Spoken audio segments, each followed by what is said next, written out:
நம்மளோட பிஸி ஷெடியூலில் ஒரு deep breath எடுக்க கூட டைம் இல்லை நம்ம சொல்கிறோம். But to you know, breathing exercise பண்ணுறதுனால நம்ம லங்கோட கெப்பாசிட்டி இம்ப்ரூவ் ஆகிறது இல்லாமல் ஸ்ட்ரெஸ், ஆன்சைட்டி, உங்கள் மைண்ட், பாடி, சோல் எல்லாமே காம் ஆகுது. ஸோ ப்ரீதிங் எக்ஸசைஸ் பண்ணுறதுனால மசில் ரிலாக்ஸ் ஆகுது, ஆக்சிஜனோட சப்ளை இன்க்ரீஸ் ஆகுது, அண்ட் தென் ஸ்ட்ரெஸ், ஆன்சைட்டி எல்லாமே குறையுது.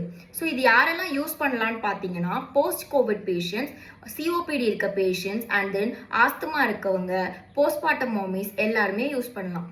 So first one, diaphragmatic breathing. இது எப்படி பண்ணணும்னா, உங்களோட ஒரு ஹேண்டை செஸ்ட்லையும் ஒரு ஹேண்டை ஆப்டமன்லையும் வச்சுக்கோங்க.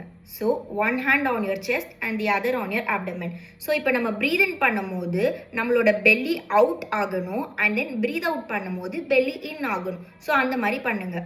So let's do it.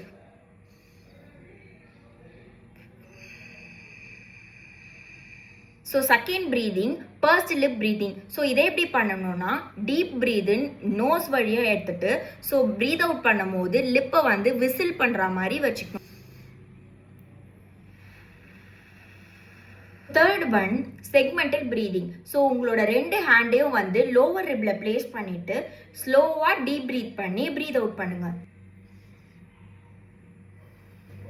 So நான் பண்ணி காமிச்ச இந்த எக்ஸசைஸ் எல்லாமே 3 sets of 10 repetition பண்ணிக்கோங்க. To know more about physiotherapy related content, follow the Mandura.